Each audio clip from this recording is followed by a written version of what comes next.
Nagging is when you're just bouncing or you're just bumping and it doesn't mean anything. That's nagging. You nag with your spurs, your horse is going to start ignoring your spurs. You use your spurs to move the body around someplace. That's riding correctly. That's what the difference is. I want to take a minute and talk about rhythm. Your horse's rhythm and why paying so much attention to their rhythm is so important. This is Hemi that I'm on. I'm working on collection with her, bend and collection. And when a horse starts to lose rhythm, they're right there. They start to get inverted on their front end, and they start to lose the rhythm. She's looking to the outside, getting a little heavy on the front end.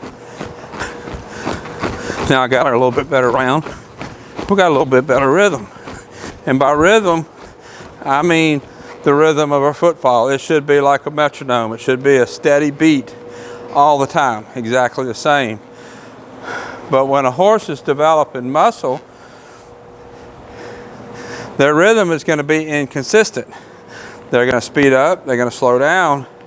And the reason for the speed up and the slow down is because of losing frame and losing collection. So when you feel your horse start to slow down, what's happening there is the horse is starting to lose its roundness, lose its collection. He's starting to fall on his front end, lose its engagement in the back end. It's really important, and it's just as simple as paying attention and telling your horse to go, using your legs, using your seat, push the horse forward. That's going to engage the horse's back end, lift the shoulders back up. I see a lot of younger riders, or I say younger, I don't mean younger in age, I mean less experienced riders, and they're walking around, trotting around. The horse is speeding up, slowing down, and they're letting the horse speed up a lot, slow down a lot. What you need to do is pay more attention to that. Now she's falling in with her right shoulder.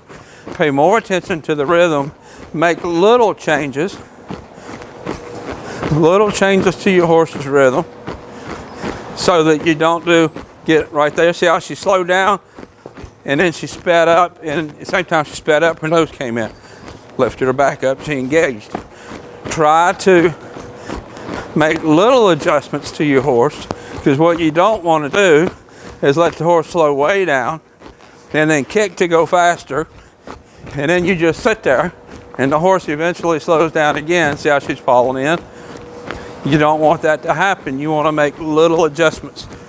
I've had people ask me, what's the difference between nagging and riding?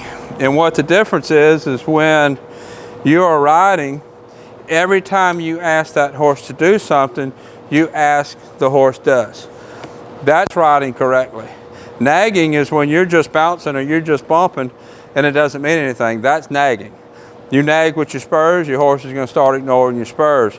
You use your spurs to move the body around someplace. That's riding correctly. That's what the difference is. So as you're riding your horse, pay really close attention to rhythm. If you pay attention to rhythm and try to keep that horse at a rhythm, you can hum a song, whatever it helps to help you with that rhythm, and make little changes to that rhythm to make it equal, to make it the same without making big changes. Your horsemanship is going to get a lot better, and your horse is going to actually start listening to you a lot better. My mission for my training program is to try to make every horse as good as they can be. Some horses will end up better than others. That's part of it. What I have learned in training those higher level horses, that's the training program that I put together for the rest of these horses. If you want to talk to me about sending a horse to me for training, whatever breed it is, send me a message and we'll talk about it. So this is Hemi. We're working on cross-training her from a barrel horse over to ranch riding. I'll have a link up here to her videos, her playlist on YouTube. Until next time, thank you for watching.